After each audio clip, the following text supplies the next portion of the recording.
Y yo les estaba explicando o diciendo que para elaborar los estados financieros eh, requiere, sí, hay conocimientos más especializados, ¿no? Como decía, por ejemplo, tenemos que apoyarnos sí o sí de las ciencias contables.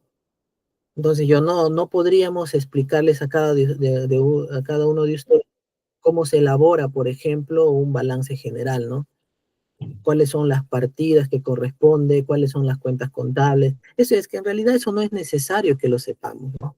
Como ciudadanos y servidores públicos no es necesario que lo, que tengamos que saberlo, ¿no? Por eso es que la metodología que hemos intentado, ¿no? Porque prácticamente estamos reformando la metodología desde la estructura de un modelo pedagógico de enseñanza para cada uno de ustedes, es justamente eso, evitar lo tradicional, ¿no? Como les estoy explicando, ¿no? Sistema Nacional de Contabilidad, por ejemplo, ¿no? ¿Cuál es su estructura de todo el Sistema Nacional de Contabilidad? Que si nosotros deseamos saber más de ello, pues eso también, hay mucha información en el Internet, hay mucha literatura, hay bibliografía, está la misma normativa, la misma ley, ¿no? Buscamos su ley y ahí podemos encontrar todo referente al sistema, pues, nacional, por ejemplo, de contabilidad, ¿no? Que de repente si quisiéramos saber un poquito más, pues podríamos ahondar en el tema, ¿no? Ya podríamos empezar a darle lectura a esos sistemas para poder conocer más a fondo, ¿no? Pero no, como les repito, no es necesario que sepamos todo de la gestión pública, porque finalmente la gestión pública es inmenso, es un mundo muy amplio, porque existen incluso especialidades dentro de la gestión pública, ¿no? Existen expertos, por ejemplo, en presupuesto, que los expertos en presupuestos, por ejemplo, tienen que saber un poquito de recursos humanos, por ejemplo, en el sector público, pero no es necesario que sepan todo el sistema de recursos humanos, porque no es su espacio, no es el lugar donde mejor se puedan desempeñar, porque incluso la misma preparación académica no le va a permitir desarrollar ese tipo de cosas, ¿no? Igualito, ¿no? O una persona especializada en el sistema, pero de recursos humanos, ¿no? Tiene que saber un poco de presupuesto, tiene que saber un poco de el sistema de abastecimiento, tiene que saber un poco de productos y bienes en el Estado, tiene que saber un poco del Sistema Nacional de Control, tiene que saber un poco de los sistemas funcionales. Y eso es la esencia del curso, ¿no? De lo que ITEC trae para cada uno de ustedes, ¿no? Por eso es que mi persona intenta pues mejorar en el sentido de la didáctica de la clase, ¿no? Con ejemplos muy sencillos, porque finalmente el Estado, al ser una organización tan grande, pues podríamos reducirlo hablando, comparando como organización a la más pequeña, ¿no? ¿Cuál es la organización más pequeña dentro de una sociedad? Son las familias. La familia es el núcleo de la sociedad. El conjunto de familias ya viene a formar pues una comunidad. El conjunto de comunidades podríamos decir que ya se viene a formar un pueblo. El conjunto de pueblos, ciudades. El conjunto de ciudades, una región.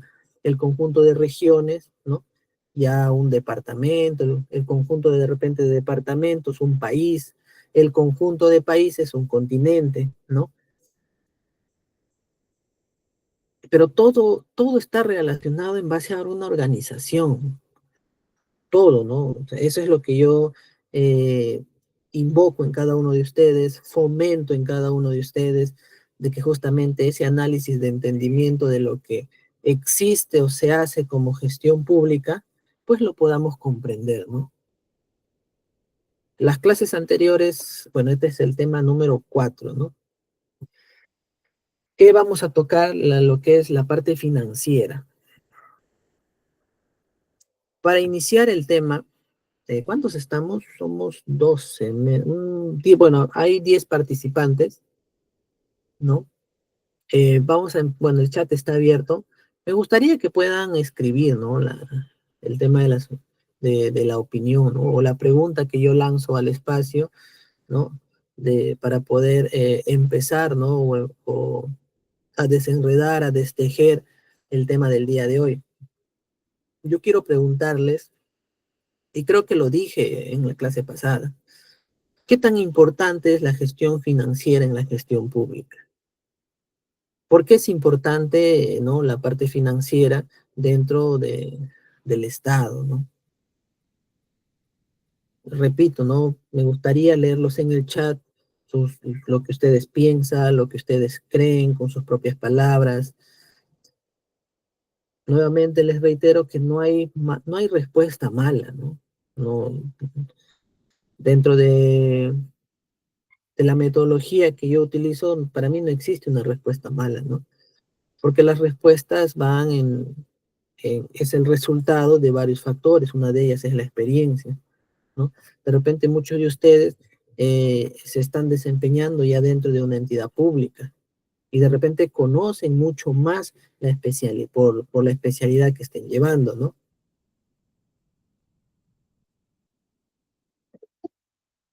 ¿No? Bueno, entonces, a ver, espero leer en pantalla, ¿no? En el chat, por qué es importante la gestión financiera, ¿no? La parte financiera en la gestión pública. También les decía que me gusta utilizar mucho como ejemplo las organizaciones pequeñas, ¿no? Para poder tratar de ver esa magnitud en comparación y podamos conocer la naturaleza de su existencia. Por ejemplo, ¿no? Para no irnos incluso a la demasiado amplio, ¿no? Por ejemplo, Andrea Saboretti nos dice que es fundamental. Pero ¿por qué es fundamental? ¿Por qué es importante es, el conjunto de sistemas financieros? ¿Por qué es importante, no? Vamos a poner un caso, ¿ya? Y es más un caso individual que seguro a muchos de ustedes les sucede. A mi persona también, ¿no? Nosotros como personas tenemos sueños, tenemos metas, ¿no? Deseamos conseguir algo de repente, ¿no? Entonces, ¿cómo podemos materializar nuestros sueños, ¿no? ¿Cómo podemos llegar a concretarlos? Gerson Ayala nos dice, es importante para poder cumplir las diversas políticas públicas del Estado. Muy bien, Gerson. Gerson ya nos ha dado ¿no? Una apreciación muy cercana, ¿no? Muy certera, pero ya dentro de la gestión pública y está muy bien. Comparemos por ejemplo, el hecho de cumplir nuestras metas personales. ¿Qué es lo que necesitamos, no? Y por eso es que se dice que es lo más importante. Necesitamos un presupuesto, necesitamos tener los medios económicos para poder lograr o alcanzar cualquier tipo de meta que sea. Puede ser una meta de desarrollo profesional, puede ser de entretenimiento, ¿no? Por ejemplo, a mí me gustaría, ¿no? Vamos a hacer el caso, ¿no? A mí me gustaría estudiar una carrera universitaria en tal universidad, ¿no? Pero ahí no queda. Para poder alcanzarlo voy a necesitar sí o sí tener el recurso económico, tener el dinero para poder matricularme, para poder pagar las pensiones, para poder pagar de repente los materiales académicos, para poder pagar de repente algún anexo o algún mecanismo anexo a mi educación. Entonces se dan cuenta, porque si yo no tuviese el dinero, al no pagar la pensión, por ejemplo, pues tendría que truncarse mis sueños, ¿no? Por lo tanto, no voy a lograr alcanzar mis objetivos. Ahora, ¿qué pasa? Yo no tengo el dinero, pero de todas maneras quiero estudiarlo, ¿no? ¿Qué es lo que muchos hacen, ¿no? Y es una tarea muy común en nuestro día a día de las personas. Necesitamos fuentes de financiamiento. necesitamos quien no, pues nos dé el dinero, necesitamos quien pues nos preste el dinero, o, no, o en otras palabras también, ¿no? De repente, quien nos lo done, sinónimo pues de quien nos regala, ¿no? Porque también sucede, ¿no? Sucede que alguien nos puede financiar el estudio, ya sea por una donación. Y la donación también existe en el Estado. De repente muchos de ustedes escucharon donaciones y transferencias. Eso es, ¿no? Es cuando se dona, ¿no? Una cierta cantidad, pues, unidades monetarias para poder cumplir un fin, ¿no? Una finalidad, ya sea en resolver un problema público, ¿no? De repente yo, por ejemplo, como empresa privada, ¿no? Eh, quiero hacer un paréntesis en esto, ¿no? El ejemplo de dar una donación, por si acaso, está muy alejado el tema de tema que insinúen actos de corrupción, ¿no? Solamente quiero dar la expertise, ¿no? De que el dinero yo lo puedo donar para un tema puntual, por decir, ¿no? Que ese dinero sea utilizado en beneficio de una población, pues está bien, ¿no? Pero yo no voy a donar un dinero para un beneficio, eso no es donación, ¿no? Eso está totalmente alejado de lo que realmente es la naturaleza de, de las donaciones, ¿no? Por ejemplo, María Chinchay nos dice, es importante para poder administrar el dinero del Estado tener metas. Muy bien. El dinero permite alcanzar metas. Por eso es que, por ejemplo, ahorita estamos en el mes de diciembre. La mayoría de entidades públicas están, pues, vamos a decir, desesperados, no están con mucho alcorreteo por la famosa ejecución presupuestal. Justamente por lo que María Chinchay pues nos dice ahí, ¿no? El dinero del Estado tener metas. El Estado tiene metas. Así como hice el ejemplo, yo como persona, mi meta es, por ejemplo, el próximo año deseo hacer un viaje a Europa, ¿no? Para yo cumplir mi meta, esa meta, lo primero que voy a necesitar es un financiamiento, ya sea con recursos propios, recursos ordinarios, ¿no? O ya sea que, por ejemplo, todo ese año yo me pongo a trabajar, ¿no? Empiezo a vender algo, empiezo a ofrecer un servicio y empiezo a recaudar, ¿no? Por mí mismo, recursos directamente recaudados, por ejemplo. Mira, estoy tratando de familiarizar las palabras que comúnmente se escuchan con nuestra vida cotidiana, ¿no? Para que comprendamos desde, desde un estado tan grande, tan complejo como organización, hacia una mínima expresión, como puede ser una persona o la familia, ¿no?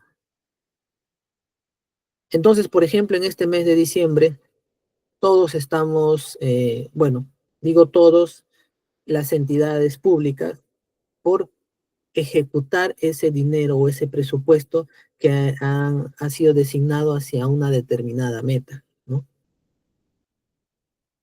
Entonces, ese es el correteo ahorita, ¿no? Bueno, lo que pretendo exponerles es que el dinero, pues, permite cumplir objetivos, permite cumplir metas.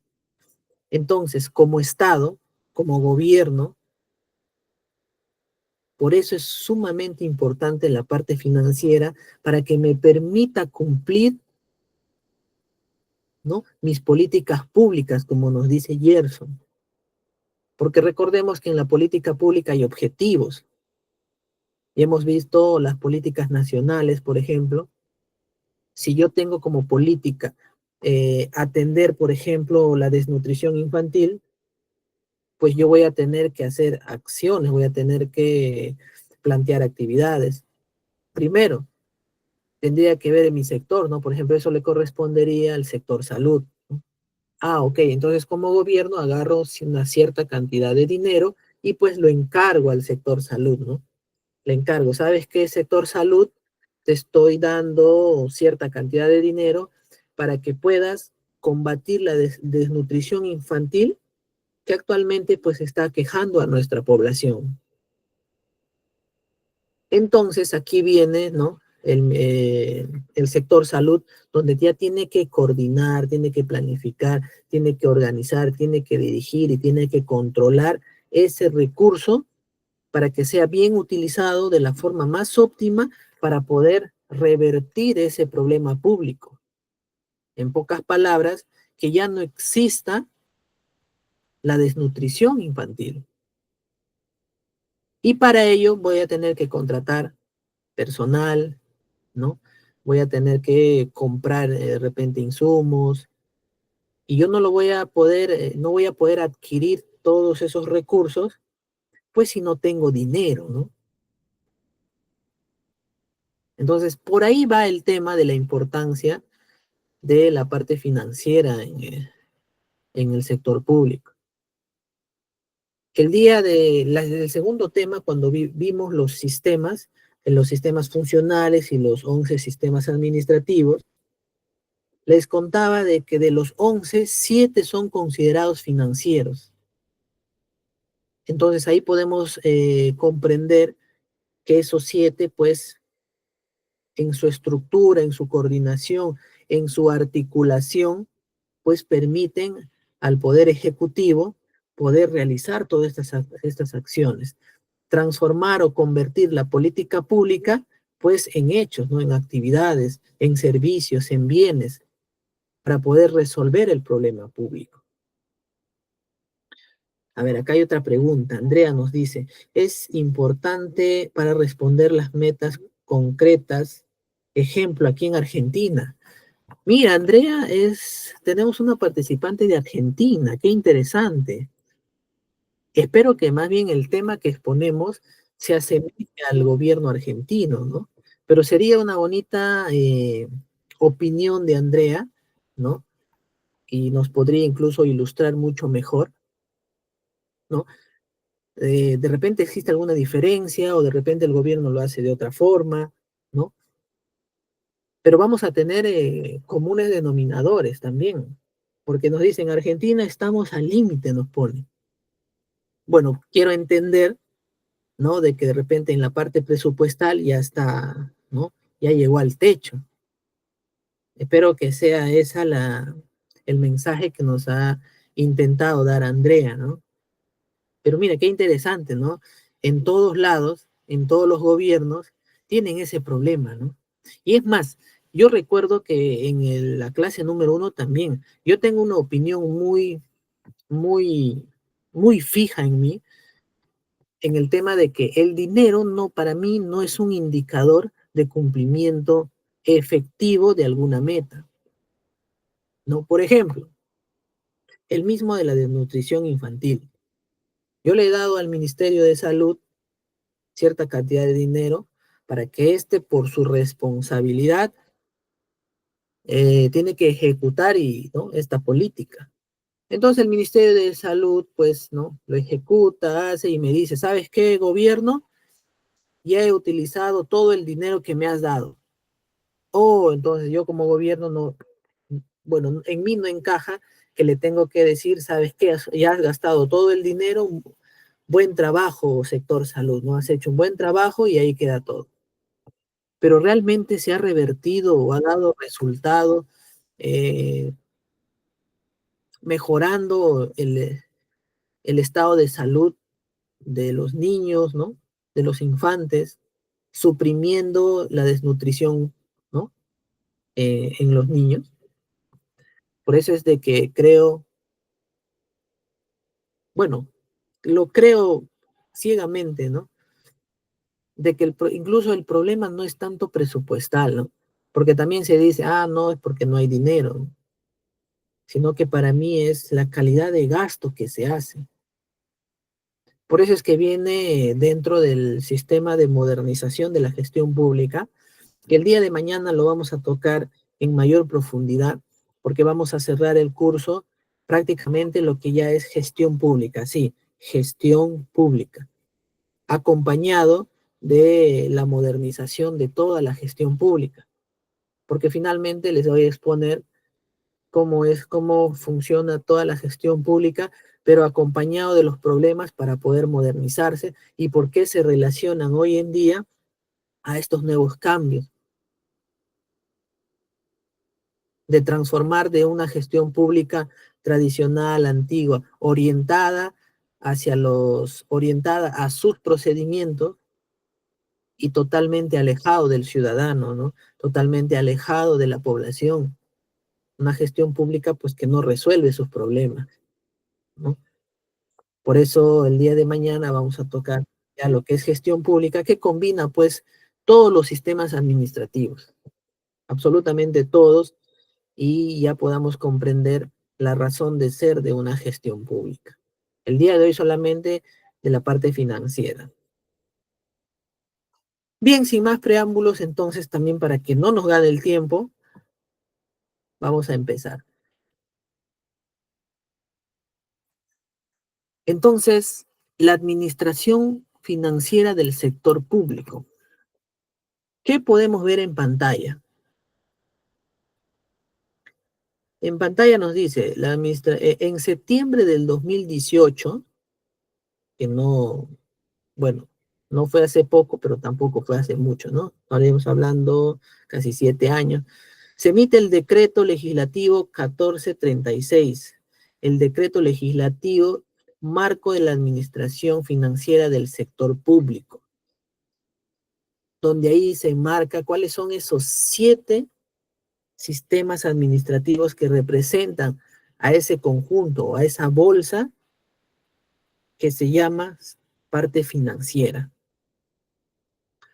Podemos leer ahí el sistema de contabilidad, el sistema de inversión pública, gestión fiscal de los recursos humanos. Quiero lanzar otra pregunta para poder analizarlo y quiero que me ayuden. ¿Ustedes creen que la gestión de recursos humanos debería ser o no un sistema financiero? ¿Qué opinan ustedes, no? Bueno, mientras voy avanzando, les voy leyendo en el chat, ¿ya? Entonces, ¿quién más está? Está el sistema de endeudamiento, el sistema de presupuesto, el sistema de abastecimiento y el sistema de tesorería. Ahí están los 7. Después está la ley 28112 del 2003, donde en esa ley ya no, bueno, no eran 7, sino 4. Estaba el sistema de presupuesto, el sistema de contabilidad, el sistema de tesorería, el sistema de endeudamiento. Pero eso ya quedó atrás, ¿no? Ahora nos referimos a 7 sistemas administrativos que en su conjunto es esa bolsa, ¿no? Es ese grupo que corresponde a la administración financiera del sector público. Vamos a intentar poner en el mismo ejemplo de la empresa privada, ¿ya? La empresa privada tratando de igualar en sinónimo estos 7 sistemas, ¿de acuerdo? Por ejemplo, ¿cómo interviene el sistema de contabilidad en una empresa privada? Pues sencillamente porque registra todas sus operaciones. En la gestión pública, pues también registra las operaciones, pero de todo el Estado. Que para prácticamente el próximo año ya se están utilizando las NIC, ¿no? Las normas internacionales de contabilidad. ¿Por qué las NICs están entrando al sistema de contabilidad? ¿O cuál es el objetivo, no? ¿Qué busca? Por qué no utilizar de repente el plan contable? Creo que eso me parece que ya no se va a utilizar porque se va a utilizar las NICs. Las normas internacionales de contabilidad se empiezan a utilizar. ¿Por qué? Porque es indispensable que se maneje un mismo lenguaje, ¿no? que se maneje una misma forma de expresar nuestros registros, para que pues se pueda leer incluso a nivel internacional. Carmen nos dice globalizar, muy bien. Es que es eso, la globalización es eso. ¿Qué es la globalización? La globalización en términos muy sencillos es que al mundo lo hace cada vez más chiquito, más pequeño, acortando fronteras, rompiendo estas líneas territoriales, permitiendo la globalización de que yo estando aquí, por ejemplo, bueno, estamos nosotros acá en el Perú, por ejemplo, si yo tuviese un emprendimiento ahora aquí y lo vendo a través de la web, yo le podría vender a Andrea que está en Argentina. Eso nos permite la globalización, hacer un mundo más pequeño.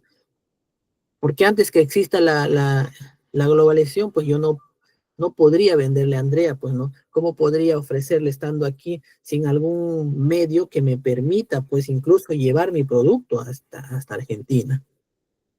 Pero hoy en día, gracias a Dios, gracias a la informática, pues permite esto, ¿no? Permite este fenómeno que también es estudiado, ¿no? Porque también hay críticos de la globalización, hay promotores de la globalización, pero eso ya es, justamente esa es la opinión de cada uno, ¿no? A ver, Núñez está levantando la mano. Si desea participar, creo que está el micro abierto. Estamos gustosamente de escucharte, de repente de darnos una opinión o una experiencia que hayas podido tener en estos temas.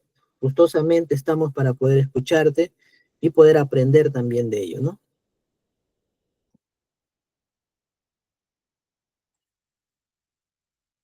Bueno, decíamos que el sistema de contabilidad en su nueva incorporación de las NICs, ¿por qué es importante manejar un mismo lenguaje a nivel internacional? Lean también en pantalla que dice, a ver, el sistema de endeudamiento, lo que está en marrón. La misma empresa, ¿de acuerdo? La misma empresa quiere mejorar sus operaciones y no tiene dinero en efectivo, no tiene, la cuenta está vacía, pero requiero implementar algo. Entonces, ¿a quién recurre? Pues a un banco, ¿no? Me acerco a un banco que esté más cerca o de repente a un banco de mi localidad que me ofrezca mejores tasas de intereses, ¿no?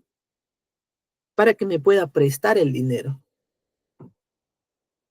Pero el banco, ¿qué hace cuando, eh, qué hace para poder prestarte el dinero? Primero te evalúa, te pide una cierta, ¿no? Ciertos requisitos, documentos. Y si eres una empresa, ¿qué es lo que primero que te pide? Los estados financieros. ¿Para qué te pide el banco los estados financieros?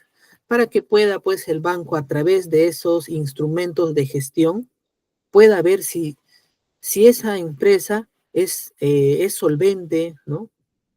¿Cuál es su nivel de endeudamiento? ¿Cuál es su situación económica, financiera de esta empresa? ¿Para qué? Para yo no arriesgarme a prestarle de repente a esta empresa, ¿no? Porque si de repente en sus estados financieros reflejan eh, que ya es insolvente, pues yo como banco no arriesgo a darle el dinero, sencillamente porque el retorno de ese dinero, pues podría no llevarse a cabo, ¿no? Es como prestarle a alguien que no me va a poder pagar. Entonces el banco dice, ah, no, un momentito, dice, ¿no? Un momento, pues tú estás en una situación muy crítica y no voy a arriesgarme a prestarte el dinero porque no estás en la posibilidad de devolverme ese dinero que yo te estoy prestando. A nivel de Estado también funciona así.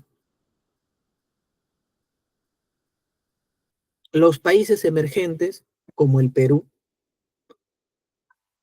también solicitan préstamos a nivel internacional, al Banco Mundial, al BID, al Banco Interamericano de Desarrollo. Entonces, para que el Perú pueda pedir un préstamo internacional, pues estos bancos también ven el estado financiero del país y también lo tiene que hacer a través de estados financieros. Por eso es que para poder ver el tema de las cuentas, es que los países tienen que ya empezar a manejar un mismo lenguaje, ¿no? A nivel internacional. Si es A, tiene que ser A para todos. A en el Perú, A en Brasil, A en Ecuador, A en Argentina, ¿no? Entonces, este mismo lenguaje es importantísimo para que justamente eh, se pueda dar lectura o interpretación al estado financiero del país. Por eso es que pues las NICs están empezando ya del próximo año, ya creo que me parece, no estoy muy seguro, ya a ser obligatorio, creo, ¿no? Porque ahorita incluso están en el tema de la inducción mayormente a los profesionales de las ciencias contables para poder hacer este tránsito, ¿no?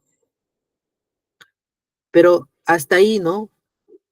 Ya hemos visto dos sistemas, bueno, que se está explicando dentro de la administración financiera. Pero bueno, hasta ahorita nadie me ha respondido por qué en la gestión fiscal de recursos humanos está dentro de la bolsa, ¿no? O dentro del grupo de los sistemas financieros, ¿no? Si en la mayoría de ellos, pues, el común denominador, pues, es la parte financiera, ¿no? Después está el sistema de presupuesto, obviamente, ¿no? Ya está bastante claro, ¿no? El presupuesto ya hace la programación a nivel presupuestal, la disponibilidad ya del dinero, ¿no? Tanta plata, empieza a ejecutar en sus fases, ¿no? Aquí están las famosas 4 fases: la certificación, el compromiso, el devengado y finalmente el giro. Está el sistema de abastecimiento, que también lo vimos, ¿no? En la clase anterior. Sistema de abastecimiento que se encarga, pues, de entregar, ¿no? De su mismo nombre o verbo, abastecer a todo el aparato estatal de bienes, servicios, porque el Estado también es incluso, es parte justamente, es cliente, vamos a llamarlo así, es usuario, es consumidor también de la actividad privada, porque al mismo tiempo de esta forma estimula, el gasto del Estado estimula a la parte económica de todo un país, porque el Estado no compra pues volúmenes pequeños, compra grandes volúmenes para poder atender a todo el aparato estatal.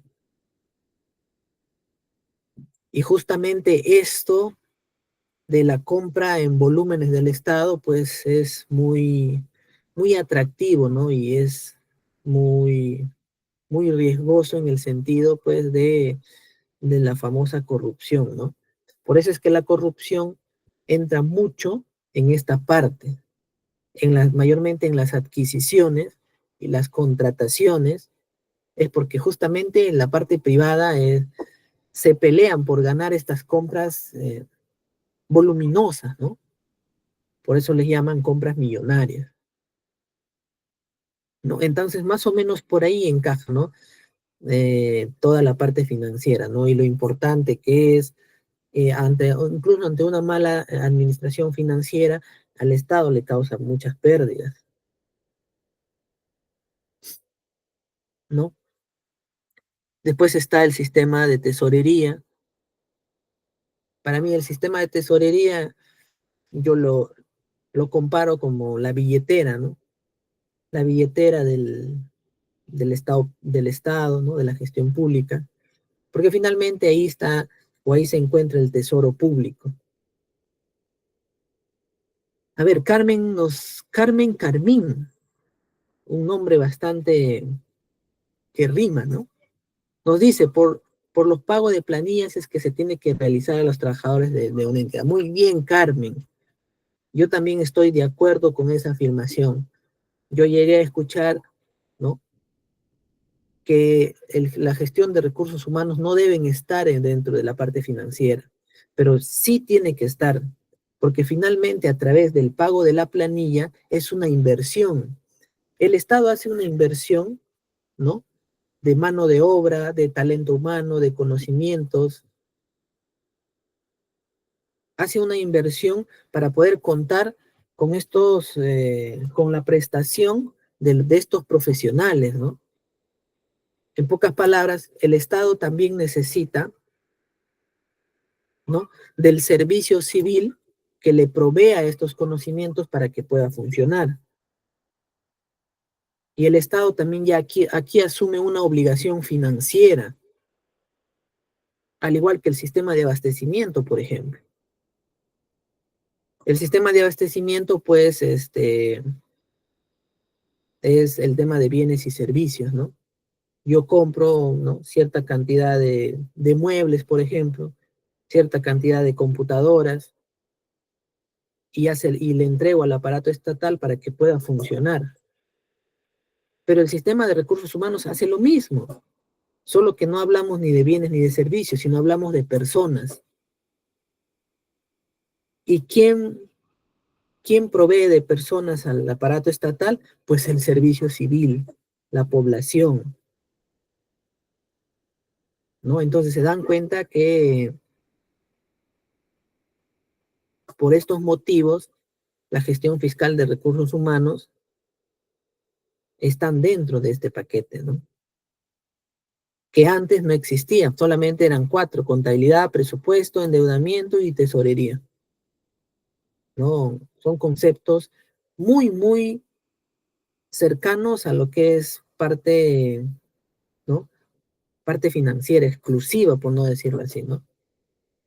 Donde lo único que se mueve es prácticamente unidades monetarias, pues, todo a nivel presupuestal, ¿no? Pero muy bien, Carmen, yo tengo esa misma concepción y esa misma idea, ¿no? Que por eso es que se agrega a ello, ¿no?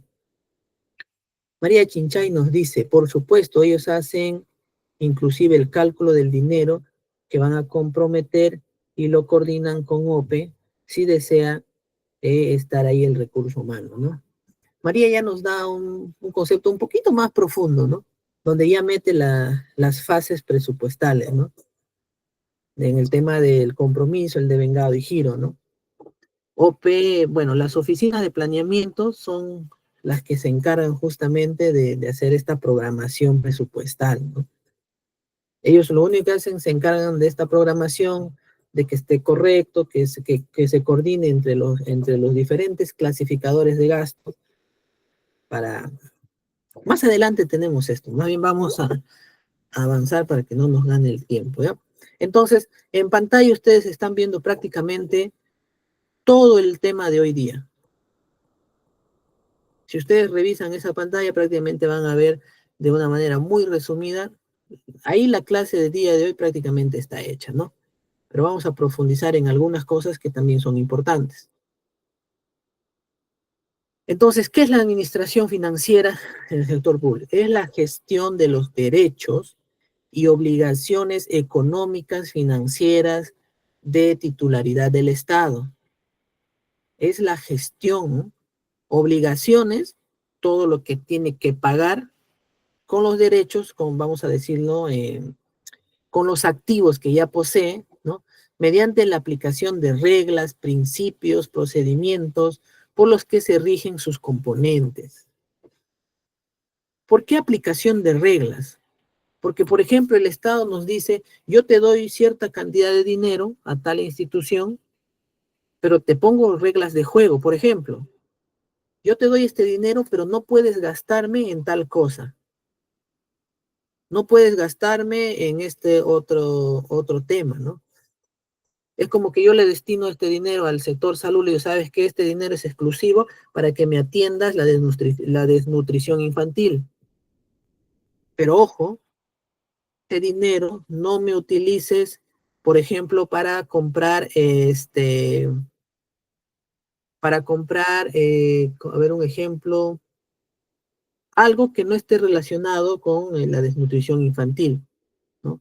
Por ejemplo, ese dinero no me utilices, por ejemplo, para mejorar la infraestructura de esa entidad, ¿no?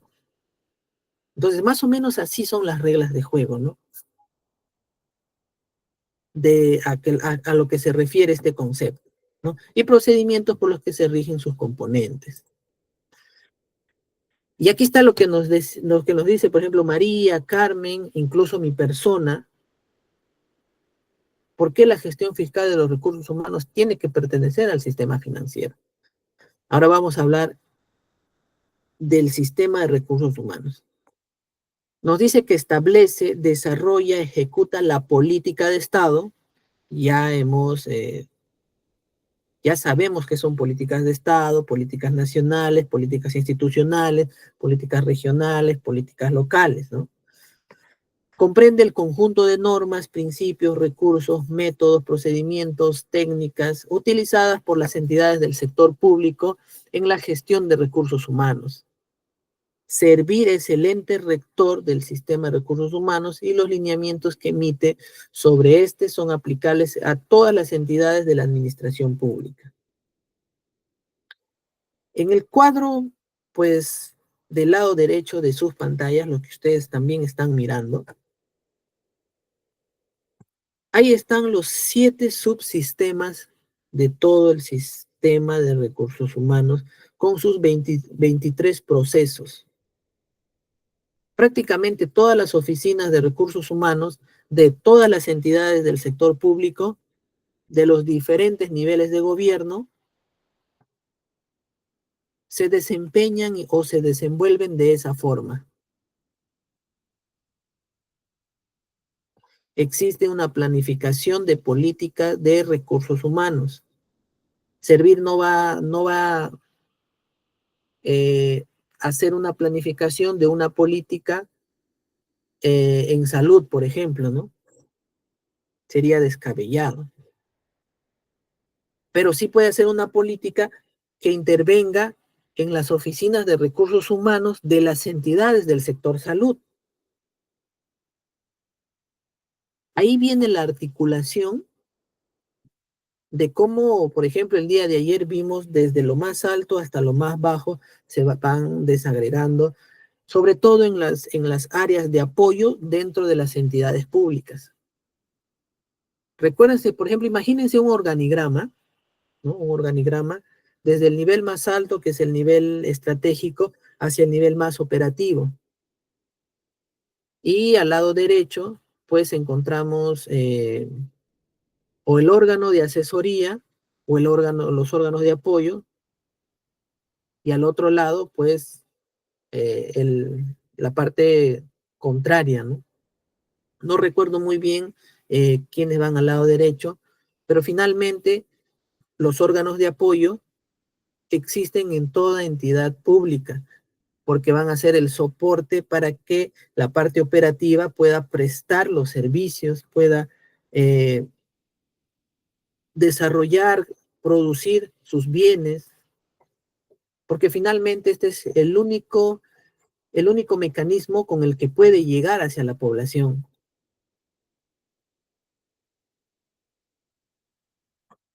¿no? Entonces, por eso el sistema compone a todo el aparato estatal, a todas las oficinas de las entidades públicas, para que puedan justamente, mediante la planificación de la política, establecer estas normas, estos lineamientos, ¿no? Y como pueden ver ahí, cuáles son sus dos procesos: estrategia de políticas y planificación de recursos humanos. ¿Cuál es el otro subsistema? La organización del trabajo y su distribución, con sus procesos del diseño de puestos y administración de puestos, ¿no? Acá prácticamente ya se refiere a la estructura de cargos, puestos, los perfiles, en el tema de que qué se requiere para poder cubrir un determinado puesto, cuáles son los requisitos mínimos para cubrir un determinado puesto, ¿no? Luego viene la gestión del empleo, que dentro de la gestión de la incorporación, vamos a decir, de cuando un servidor público se incorpora eh, a la administración pública, pasa por el proceso de selección, vinculación, inducción y un periodo de prueba. Aquí estamos viendo cómo el Estado, a través del sistema de recursos humanos, desarrolla la parte financiera en el sentido de lo que les expresaba hace poco. Necesito del servicio civil para que mi aparato estatal funcione. ¿Y cómo incorporo yo a este servidor civil dentro del aparato estatal? Pues realizando todo lo que ustedes ven en pantalla.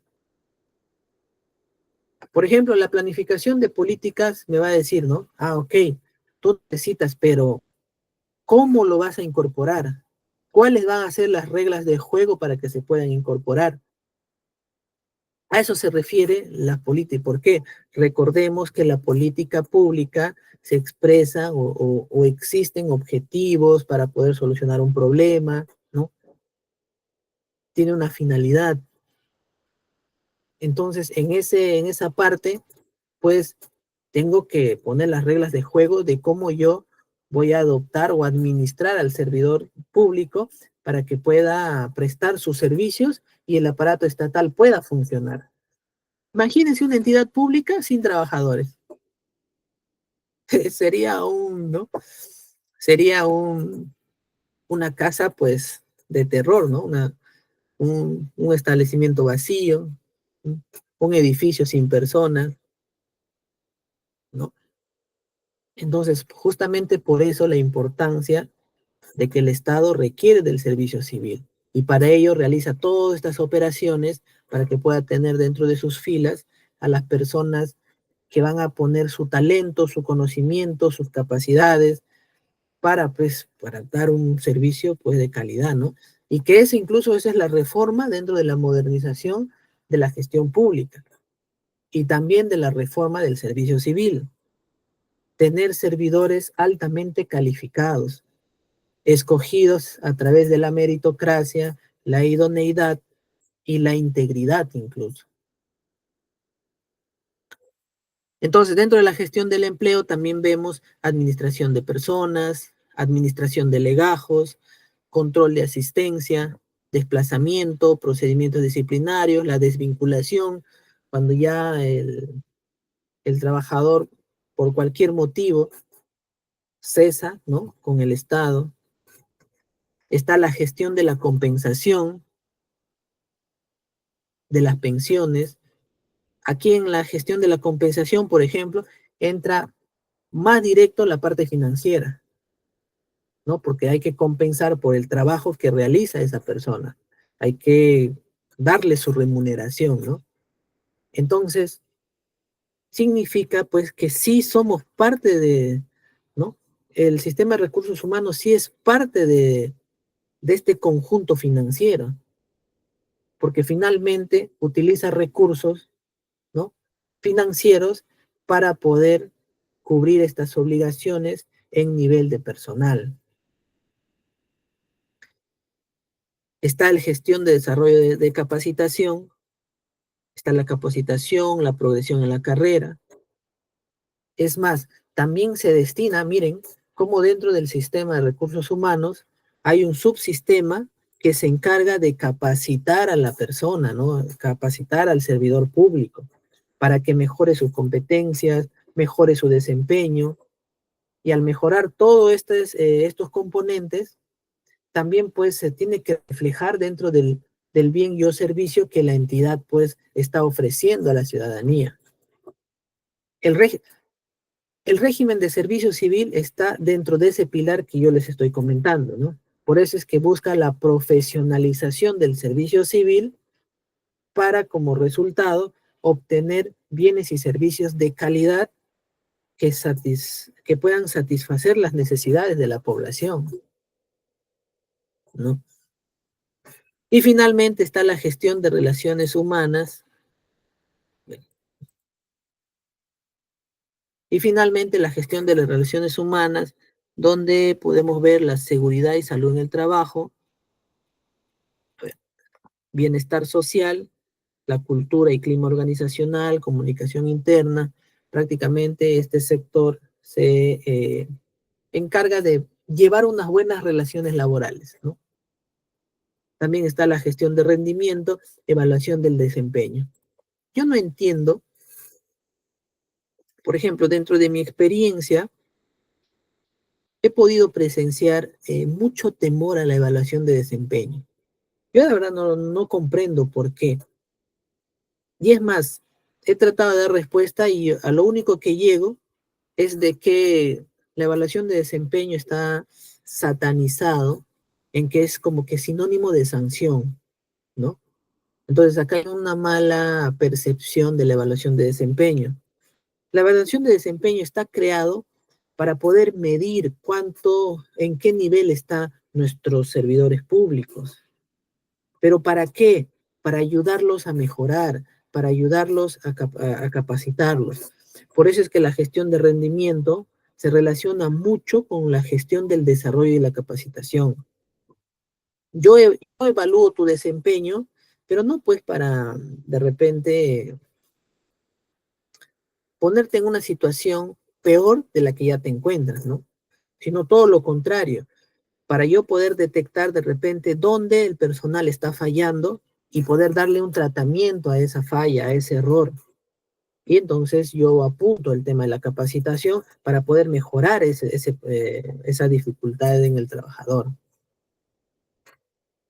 Porque si yo no realizo esta evaluación, ¿qué tipo de capacitaciones yo tendría que hacer para poder mejorar las habilidades de mis trabajadores? Yo no podría hacer un programa de capacitaciones sin siquiera saber cuáles son las dificultades de mis trabajadores.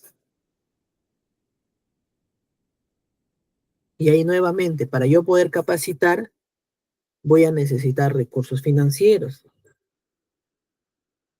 para pagar de repente al capacitor, al ponente, para comprar los recursos materiales, los cuadernos, los lapiceros. ¿Se dan cuenta cómo sí es importante el sistema financiero dentro de los recursos humanos? Por ejemplo, la seguridad y salud en el trabajo. Para poder implementarlo, necesito presupuesto. Para mejorar o hacer actividades de clima laboral, necesito presupuesto, ¿no? Entonces se dan cuenta que qué tan relacionado está la parte presupuestal con muchas de las actividades de las entidades públicas. Por eso es que, sinceramente, la importancia de la parte presupuestal, pues porque mueve absolutamente todo. Este recurso permite que se desarrollen las actividades para alcanzar los objetivos. Muy bien. ¿Hasta ahí tienen alguna pregunta?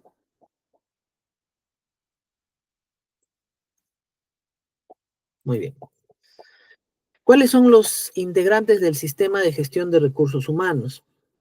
Está servir como la autoridad, ya hemos dicho, formula la política nacional del servicio civil, que ejerce la rectoría del sistema como órgano técnico garantizando su autonomía y profesionalismo e imparcialidad.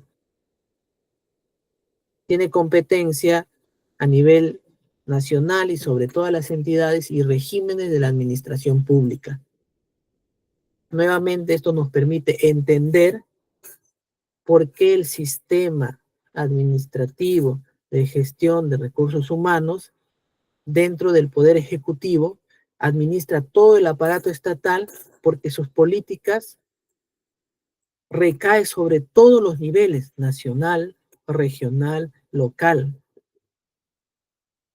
Y por ello que las oficinas de recursos humanos, lo que haga sus veces, dentro de las tienen que someterse a esta política nacional. Y eso es la gestión pública. Así funciona la gestión pública. ¿Por qué? Porque estamos respondiendo a una política nacional. El día de ayer hablamos mucho de qué es una política nacional. Te dan cuenta que en el nivel más alto, al nivel nacional, formula una política para que los demás aparatos del Estado, en los niveles más bajos, acaten, eh, desarrollen sus actividades, sus acciones alineadas a esa política, porque se busca cumplir algo. El Estado, mediante esta política, busca alcanzar algo, solo que en esta parte, obviamente, dentro de su competencia o su materia, que es exclusivamente para recursos humanos. Y ahí está, las oficinas de recursos humanos de las entidades, de todas las entidades del gobierno, o las que hagan sus veces. Dice, constituye el nivel descentralizado responsable de la gestión de recursos humanos, sujetándose a las disposiciones que emita el ente rector. En este caso, servir. Cada entidad contará con una oficina de recursos humanos o a la que haga sus veces, la cual podrá ser otro órgano de apoyo de aquella que se encuentre a cargo de un directivo cuya función principal consiste en el cumplimiento de actividades especializadas en recursos humanos. A servir, por ejemplo, yo no le voy a consultar temas de contrataciones del Estado, porque su ente rector, pues, es otro. No le voy a preguntar temas del tesoro público, por ejemplo, ¿no? Y muy bien claro, dice ahí, especializadas en recursos humanos, en temas de debate de repente de los diferentes regímenes laborales que existen actualmente. Puede ser uno de la 276, que es de la carrera administrativa, la 1057, un CAS, la 728, un régimen de la actividad privada en el sector público, y de la misma ley Servir incluso,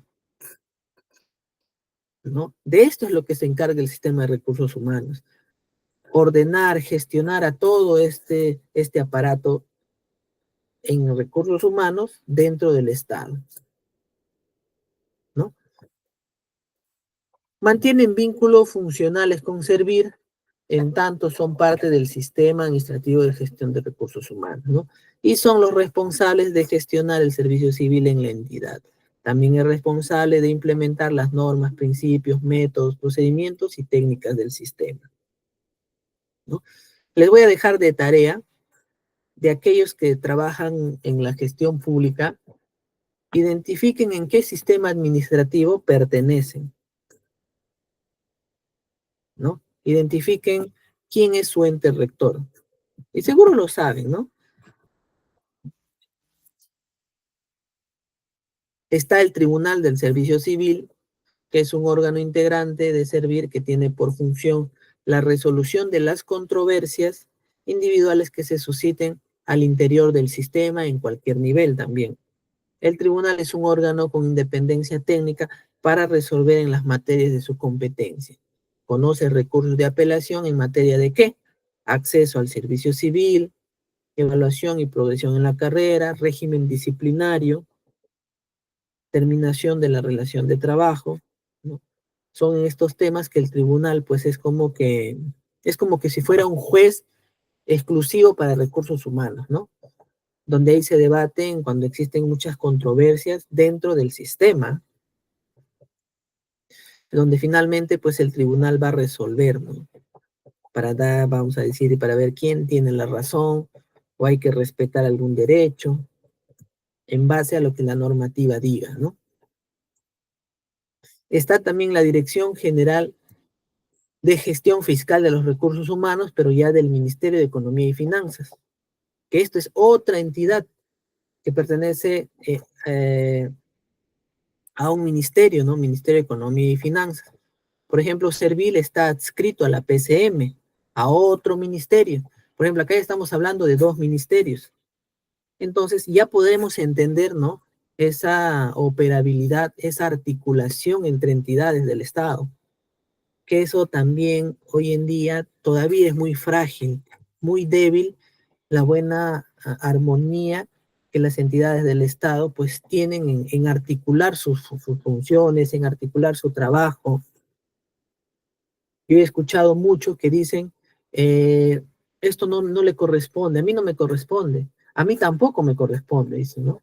Entonces esa incongruencia incluso de funciones, pues finalmente al único que va a afectar es a la población.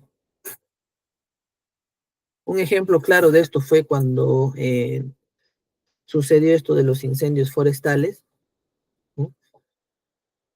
Hubo una reacción muy tarde por parte del Estado, porque finalmente todos se lanzaban la pelota, ¿no? Diciendo por entidades públicas, ¿no? A mí no me corresponde, a mí tampoco, yo no. En ese sentido, pues, en ponerse de acuerdo, pues la reacción fue demasiado tarde, que ya fue casi incontrolable, ¿no? El incendio forestal, ¿no? Bueno, como Estado, ese es un desafío, pues, que hay que corregir, ¿no? Está el Sistema Nacional ahora de Presupuesto Público. Es el conjunto de órganos, normas, procedimientos que conducen el proceso presupuestario de todas las entidades del sector público en todas sus fases. Está integrado por la Dirección General de Presupuesto Público, dependiente del Viceministerio de Hacienda, y por las unidades ejecutoras a través de las oficinas o dependencias de las cuales se conducen los procesos relacionados con el sistema, a nivel de todas las entidades y organismos del sector público. Sistema Nacional de Presupuesto Público tiene también así como de recursos humanos, tiene sus oficinas dentro de esa entidad, presupuesto también tiene sus oficinas dentro de esa misma entidad. ¿Se dan cuenta, no? Cómo cada sistema tiene, vamos a decir, su pequeña embajada dentro de cada entidad pública. Porque finalmente la articulación de todos ellos juntos es indispensable para que una entidad pueda funcionar.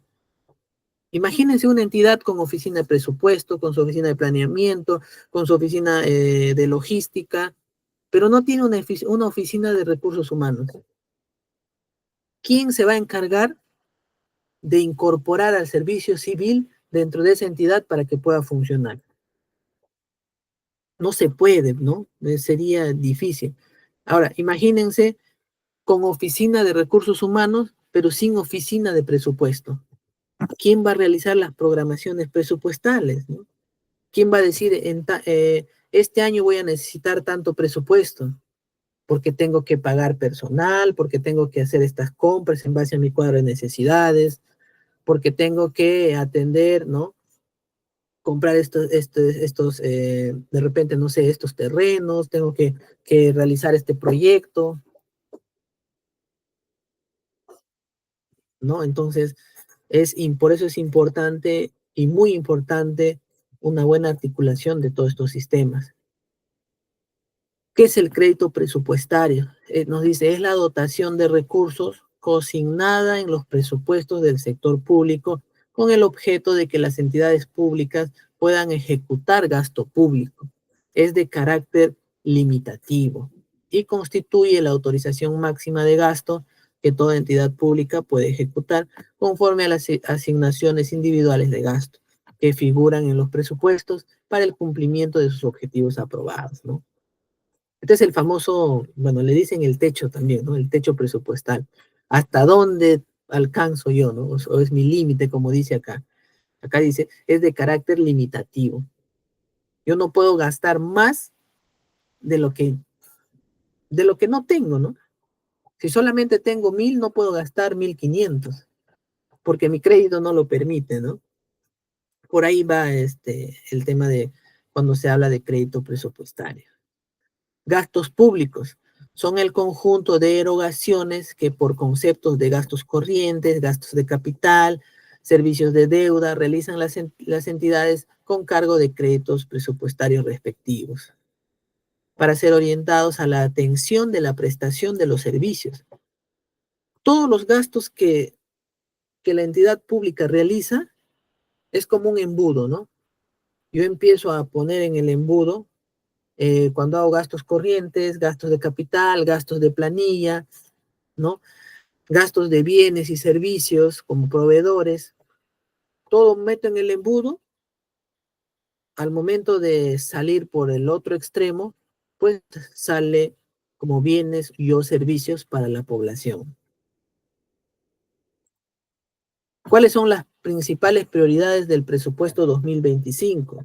De la ley de presupuesto que hace poco nomás se ha aprobado en el Congreso. Me parece que fue el 11, si no, no miento. Creo que fue el 7 de diciembre que han aprobado la ley de presupuesto para el próximo año. ¿Y cuáles son sus principales prioridades para el gasto público? Mejor dicho, ¿en qué voy a gastar yo principalmente todo el presupuesto del año 2025? Tengo que gastar en seguridad ciudadana, tengo que gastar en conectividad a nivel nacional, en salud, educación, protección y asistencia social, impulso a la vivienda, agua y saneamiento, agricultura y riego, defensa, descentralización del presupuesto. Estas son las prioridades para que el Estado gaste apuntando a estas prioridades. Bueno, creo que está claro, ¿no? Por ejemplo, ¿por qué una prioridad de seguridad ciudadana, ¿no? Creo que está por demás explicar lo que está sucediendo, por ejemplo, ahora en el país, ¿no? Aquí una comparación del presupuesto 2022 con 2025, que se ve claramente un incremento presupuestal, ¿no? ¿Qué quiere decir? Que el Estado está destinando mucho más dinero cada año, pues para poder cumplir sus objetivos. ¿Será coherente con los resultados? Bueno, hay un tema que habría que analizarlo muy detenidamente, ¿no? Si ha aumentado mi eh, mayor cantidad que destino presupuesto para cada año, pues tendría que ver resultados, ¿no? ¿Cuál es el ente rector? La Dirección General de Presupuesto Público del Ministerio de Economía y Finanzas, la famosa DGPP. Aquellos que de repente tienen trabajos en la parte presupuestal, siempre hay una abreviatura que se escucha muchísimo. La DGPP, la DGPP, la DGPP, la DGPP. ¿Por qué? Porque se refieren al ente rector, ¿no? Que ejerce la máxima autoridad técnico-normativo del Sistema Nacional de Presupuesto Público, manteniendo relaciones técnicas funcionales en las oficinas de presupuesto o la que a sus veces en el pliego o en la entidad pública. Cuando yo explico sobre estos temas, siempre digo, ¿no? Cada ente rector de cada sistema tiene su pequeña embajada, ¿no? Su pequeño representante dentro de cada entidad pública, para que pueda funcionar nuevamente todo el aparato estatal, ¿no? La oficina de presupuesto.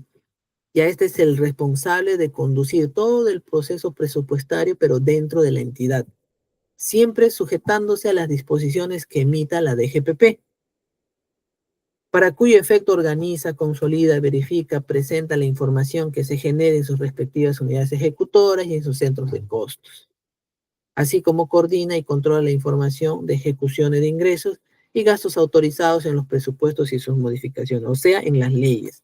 Cada año sale una ley de presupuesto. Como les decía, hace poco salió la ley de presupuesto 2025, que ahí determina cómo se va a gastar todo este dinero dentro de ese año fiscal. Para el 2026 va a salir otra ley y así sucesivamente, ¿no? En el cual las oficinas de presupuestos pues se someten a ello, ¿no?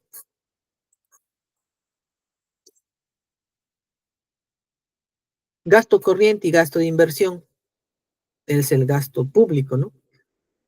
El gasto corriente corresponde a la gestión de los servicios y bienes públicos. Por ejemplo, los pagos de las planillas, del seguro social o gastos financieros, entre otros. Todo que tenga que ver incluso con la producción de bienes y servicios. ¿Qué son gastos de inversión? Los gastos de inversión ya es para los estudios, para obras, para adquisición de bienes de capital, proyectos de inversión pública, ¿no? Donde finalmente no va a haber como un tema dentro con relación a la producción de bienes y servicios. Por ejemplo, una obra, dice ahí, ¿no? Como ejemplo está bastante clave. El sistema presupuestal también tiene que se le llama clasificadores, ¿no? Como que un código que representa el gasto que se va a realizar. Y tiene esta estructura como ustedes pueden ver en pantalla. Son dígitos que nos permiten ver el destino de ese gasto, ¿no? Que deriva de un tipo de transacción, tiene una genérica, subgenérica y específica. La genérica dice identifica el conjunto homogéneo de recursos, así como una de las aplicaciones de esto. La subgenérica es el nivel intermedio de agregación que identifica el conjunto homogéneo, claro y ordenado de los códigos. Y la específica identifica el detalle de los ingresos y gastos que permite la determinación de costos y registros. Por ejemplo, el clasificador de combustibles y carburantes es la 231311, lo que ustedes pueden ver ahí. ¿Y por qué tiene ese código? Recordemos que empieza por tipo de transacción, subgenera, sus subgeneras y específicas.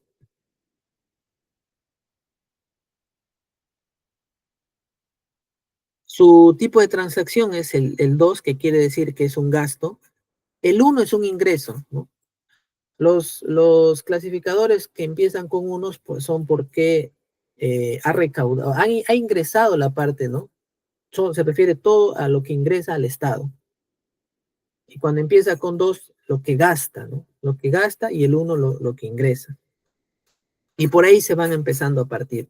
Si yo veo acá combustibles y carburantes, veo dos, quiere decir que el Estado ha gastado en combustibles y carburantes. Y si empezaría con el uno, quiere decir que al Estado ha ingresado por ese concepto, ¿no? Un presupuesto. Y de ahí viene pues lo que demás sigue como el detalle de este ejemplo, ¿no?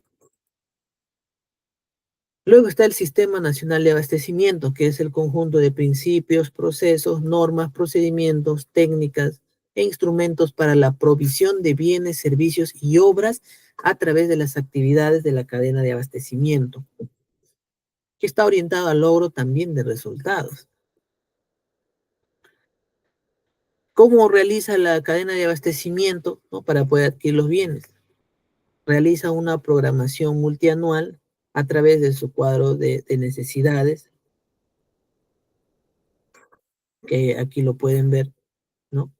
Y ese cuadro de multianual de necesidades, una sintonía con la programación multianual de inversiones, como está aquí, ¿no? También está relacionado con el Registro Nacional de Proveedores, porque finalmente una entidad pública para poder contratar con un proveedor tiene que estar escrito, ¿no? Inscrito en el Registro Nacional de Proveedores. Por eso la importancia de estos factores para poder finalmente tener ese producto, ya sea un bien y un servicio, y pueda incorporarse dentro del aparato estatal, ¿no? ¿Qué es una contratación pública? Es el proceso que a través del cual una entidad pública se abastece de bienes y servicios, se abastece, adquiere, ¿no? Mediante la contratación pública, yo pues adquiero los bienes y servicios para poder transferir a mis centros de costos, ¿no? O a mis diferentes unidades que requieran de este bien o servicio. De manera oportuna y bajo las mejores condiciones de precio y calidad.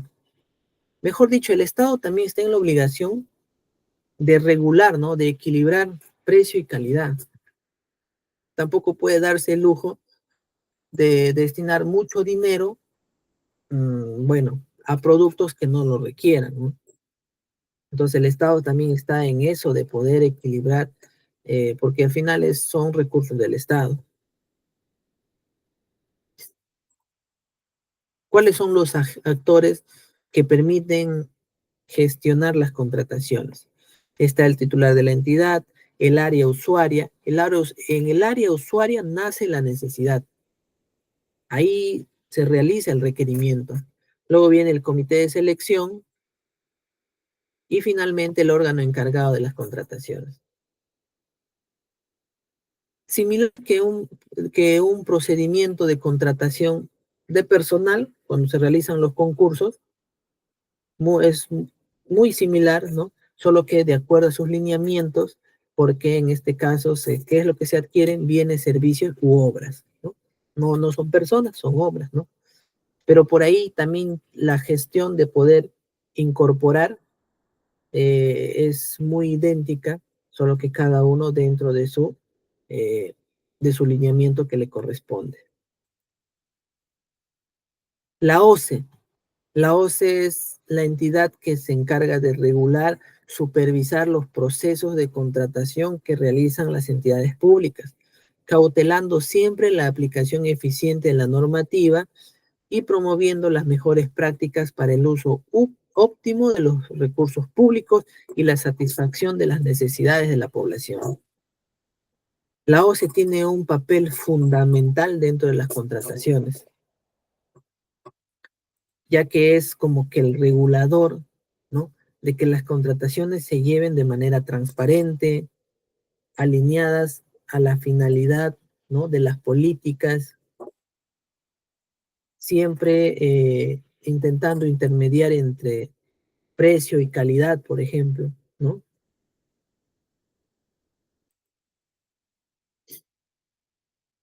Luego está el Sistema Integrado de Administración Financiera para el Sector Público, el famoso SIAF. Muchos seguramente han escuchado el SIAF, el SIAF, el SIAF, el SIAF, pero ¿qué es el SIAF, no? En pantalla podemos ver los 11 sistemas administrativos que ya a estas alturas lo conocemos muy bien con sus entes rectores. El SIAF es un sistema, ¿no? Que integra, por eso es sistema integrado, a los principales eh, sistemas para que se pueda consolidar la información financiera. En pocas palabras, orientar en un solo lugar toda la información financiera que corresponde al Estado. ¿Y cuáles son estos principales? El presupuesto público, tesorería, endeudamiento y contabilidad.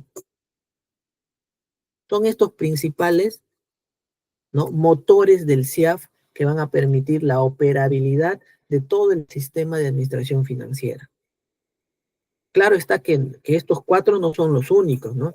Porque tienen que operar con muchas entidades públicas que van a alimentar al sistema, pero son estos cuatro los motores que permiten el avance de este mecanismo, ¿no? Ahora, el SIAF también es un sistema que, que también ha tenido sus procesos, sus etapas desde su implementación. Una de ellas también es eh, de que se pueda consolidar la información incluso para nivel internacional, ¿no? Entonces, este sistema hoy en día se ha hecho de vital importancia, sobre todo por el manejo de la información más que todo, ¿no? Entonces, ¿qué es el SIAF? Nos dice que el SIAF constituye el medio oficial para el registro, procesamiento y generación de la información relacionada con la administración financiera del sector público. Es el registro de la información que es único, obligatorio para todas las entidades y organismos del sector público. Obligatorio.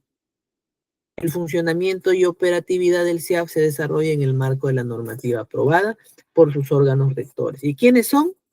Ya vimos cuáles son esos cuatro, ¿ya?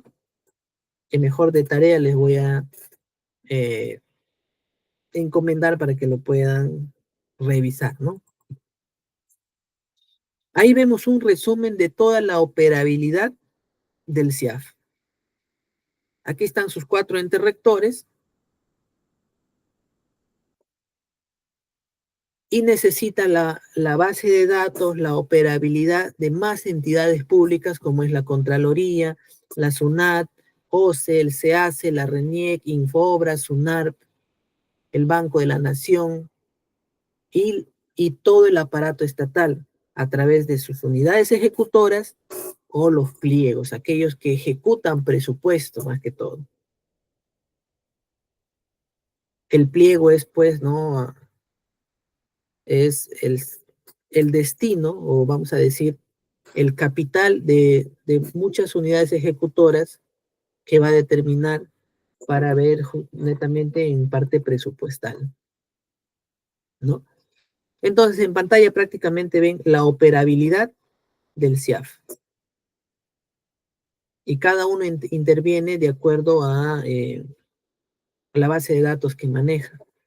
Por ejemplo, la SUNAT en la parte tributaria, RENIEC en datos, ¿no? En los datos, todo lo que se refiere a los datos de la ciudadanía.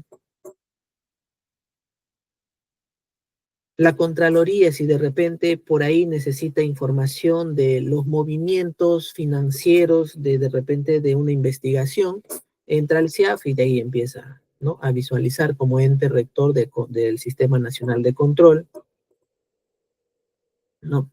Entonces el CIAF es una herramienta muy importante hoy en día dentro de todo el sistema financiero. ¿Por qué? Porque sencillamente integra toda la información. Así de sencillo, ¿no? En pantalla se puede ver un proceso de ejecución presupuestal en el CIAF. Desde la programación, ¿no? Desde una programación multianual hasta el módulo administrativo que realizan las diferentes ejecutoras y los mismos pliegos. Recordemos que las fases son 4, ¿no? Entonces, desde una programación multianual que se hace para 3 años, hasta en la parte más operativa, cuando se empiezan a registrar los certificados, los compromisos, el devengado y el girado, ¿no? Como ustedes pueden ver en pantalla. Prácticamente en ellos se centra todo el funcionamiento de lo que es el CIAF. Y como última parte, ya para terminar, quiero mostrarles, de repente ya lo conocen, la famosa consulta amigable, para que ustedes puedan ver en ello cómo funciona la parte de ejecución presupuestal.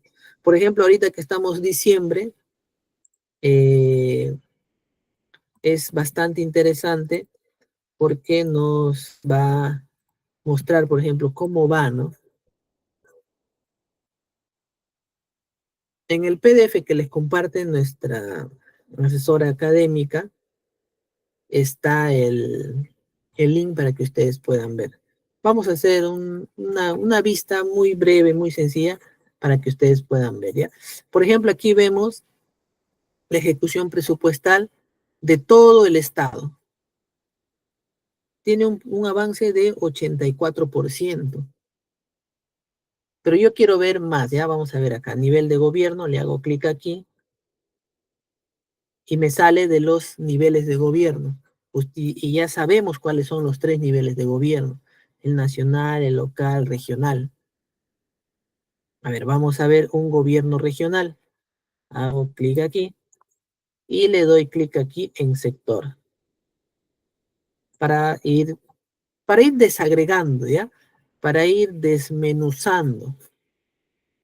A ver, quiero ver gobiernos regionales, le hago clic aquí y empiezo a ver aquí por pliego.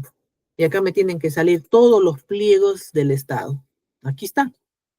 Está el pliego del gobierno regional de Amazonas, de Ancash, de Apurímac, Cusco, Huancavelica. A ver, vamos a ver cómo va su ejecución presupuestal. Aquí pueden, donde dice avance, es cómo está ahora su ejecución presupuestal. A ver, ¿quiénes han llegado al 100%? Ninguno ha llegado al 100%. ¿O quiénes están cerca del 100%? A ver, aquí veo un 93%. Acá veo un 93.8, creo que es el más cercano. Ajá, acá veo un 95. ¿Quién es? Gobierno regional del departamento de Ucayali tiene una ejecución presupuestal de 95%,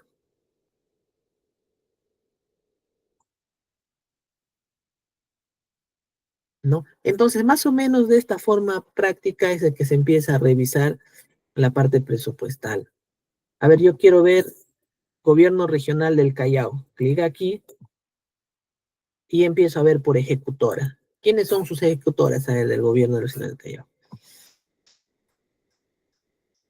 Está el Hospital de Ventanilla, veo un Hospital de Revisión del Callao, Hospital San José, Hospital Carrión, no, Dirección del Salud de Callao, está la Provincia Constitucional de Callao, la parte de educación de Ventanilla, veo un colegio militar, ¿no?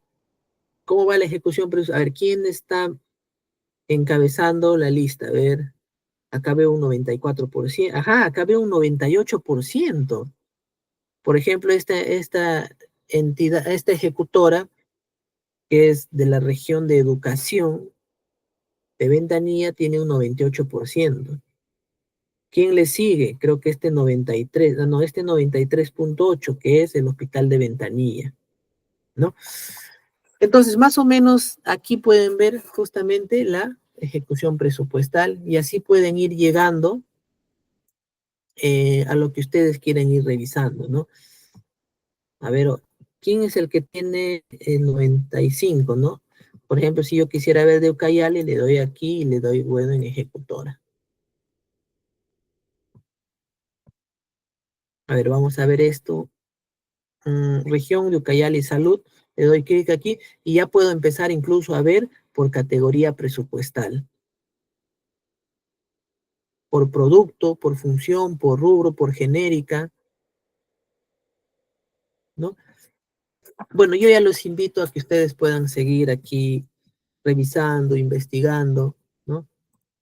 Y pueda darlo de una mejor manera, ¿ya? Bueno, vamos a cambiar de pantalla para poder ya entrar a la última parte creo que me equivoqué, para entrar ya a la última parte de nuestro curso del día de hoy, ¿no? Bueno, finalmente, estimados estudiantes, hemos llegado a la parte final del tema del día de hoy, el cual espero que les haya sido de mucha utilidad, porque